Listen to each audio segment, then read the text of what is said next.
Everybody has them. I've had them. I have them. You know, it happens. So I want to like make sense of the cravings for you and give you some real good tips so you can overcome your cravings. So I've actually written an ebook about my transition to a high carb raw vegan lifestyle. I've almost finished it. I'm so close to finishing it, and when I do, I'm going to put it up, and you guys, I'm sure you're going to benefit out of it because it features my blog posts from when I started on a high carb raw vegan lifestyle in 2006. So it has all where I stuffed up, you know, where it made us like so many, you know, it features where I stuffed up basically. So you're going to enjoy that a lot. So when it comes to cravings, I've got 10 tips for you. Number one is always eat sufficient calories from fruit. You have to do that because if you don't, then you're not going to have enough glycogen in your brain, and your brain's going to say, hey, we need some calories, we need some carbohydrates damn quick. Go and eat that rice, go and eat that pasta, go and eat whatever, or we need a really dense source of calories, go and eat that fat. You know, go and eat that animal fat or that milk or whatever. Now that's what's going to happen. Make sure you're counting your calories, so you go to chronometer.com and you put in your calories every single day until you're confident that you can stay on track and that you know how many calories are in things. Because now I can just eyeball something and I know how many calories are in it. A lot of people are like, oh my god, you know, I can't eat any more fruit, you know, I'm so full after one banana. You got to try harder. If you think you're full of one banana, you're seriously mistaken. You're not in tune with your body. The people who say I'm full of one banana, then go and eat ice cream. Go and eat like half a tub of ice cream. So you really just have to be patient and keep getting the calories in consistently. Sometimes you have to eat when you don't want to eat. You know, you may not feel like eating, but I've noticed as soon as we bring the fruit up to our lips and our taste buds taste that carbohydrate, that's when, you know, it registers in our brain, oh, we need food. And then it starts to taste better and we can get the food in. So sometimes you have to be like a robot. You know?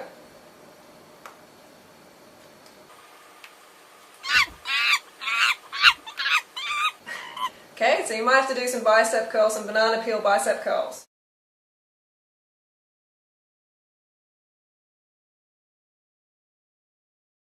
Smoothies are really good because they help you get more calories in. When we're sort of drinking it, even though you have to chew it, but it's still sort of a drink, when we're having it in that form, it's so much easier to get more calories in.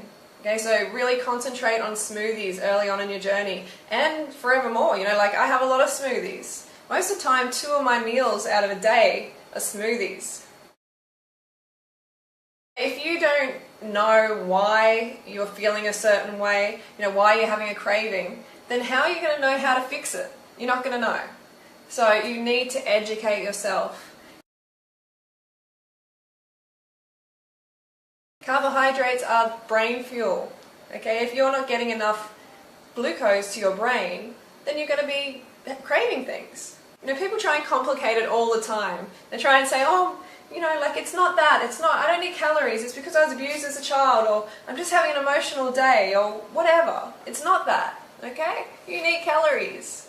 And the brain gives you pain as a motivator to get calories. You know, at first I was just doing it completely wrong. You know, I was reading David Wolf's book, Sun Food Diet Success System, and it's a great book for motivational aspects, like it's got a lot of stuff that Tony Robbins says in there. You know, it's good for that reason, but oh my god, it's confusing. And it does not say anything about counting calories, doesn't emphasize eating large quantities of fruit. Now I'm looking back, I'm thinking, WTF, where's the fruit? Honestly. If we don't have large quantities of fruit, then we're going to go to fat, we're going to go to salads with fatty sauces and stuff like that. And then we're going to wonder why we want to binge out on like fatty, sweet, raw cakes and stuff like that, or like cooked cakes. It's because the carbs, remember the carbs. I took myself away from those social eating events that I used to go to. You know, my friends used to invite me out, they're like, come on, come to the restaurant, come to dinner, blah, blah, blah. And at the time I was really unstable, you know, I was like, oh God, I don't think I can stay raw and go to a restaurant. You know, now I have no problem at all, it's easy. But at the time I was too shaky to put myself into that environment. It's like an alcoholic going to a liquor store. And by the way, alcoholics, they are just carbohydrate deficient as well, because alcohol is carbs. Yeah, so social events, like just for the first couple of weeks, take yourself out of these events. You don't need to meet your friends over food. Why? You don't need to. Don't say, oh, you know, but I've got such a big social life. Organise to meet them in the park, go for a jog together, do something outside of food. Or if you really, really have to go, you've got to eat a lot beforehand. But I'm telling you, within the first couple of weeks, I recommend you just remove yourself from those challenging situations. Give yourself a fighting chance, for God's sake. I participated more on the raw food forum that I was on at the time. This really helped a lot because there was support on there. You know, people were encouraging me.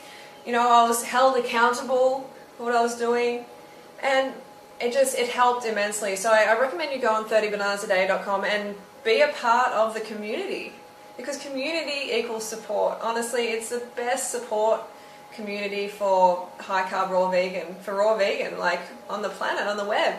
It's huge. So, and then when you go on there, help other people. So when you help other people, that makes you feel good, and then you want to look after yourself, you become an inspiration to others, and it just all falls into place more.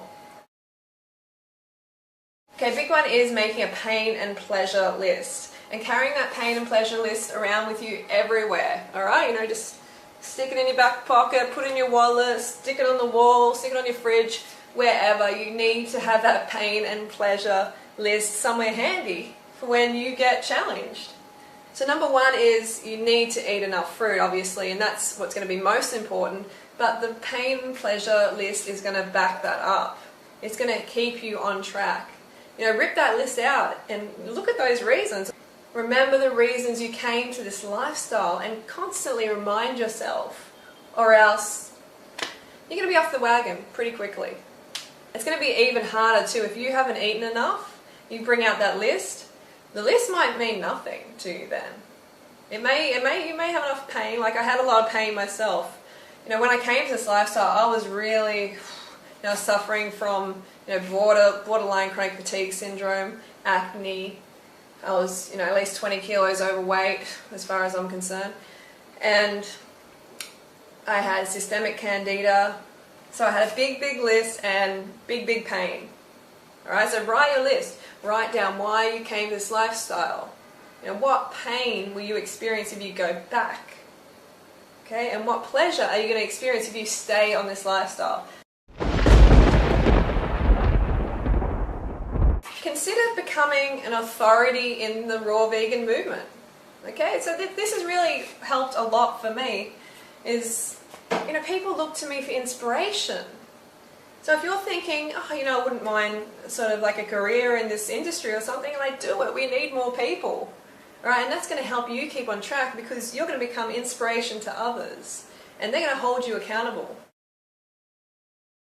Okay, visualization is a big one. You know, it's not this is not hippie shit, okay? And it's actually really, really awesome and it works. I've designed my whole life using a vision book and it is, I think I'm doing alright. You know, I'm happy with how my life's going. And I look back over my vision book, it's all laid out there. The map is just there. I have followed that map almost exactly.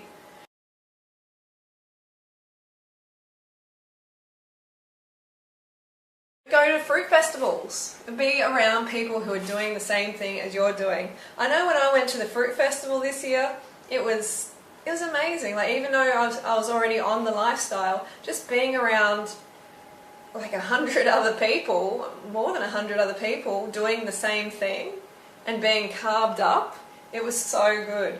You know, when people have enough carbohydrates, it's like, God, I've never been to a gathering of people in such a good mood.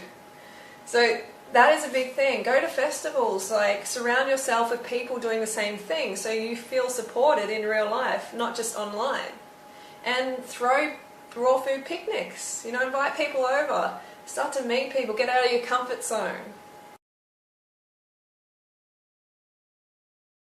Make bananas and dates your staple. It's so important. Like bananas and dates are like the rice of the high carb raw vegan movement.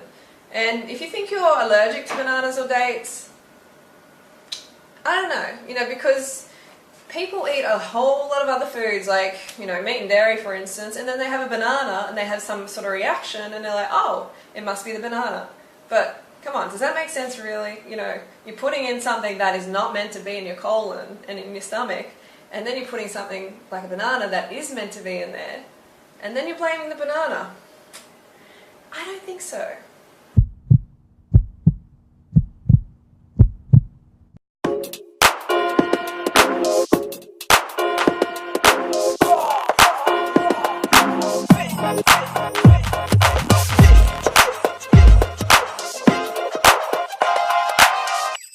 La la la la la.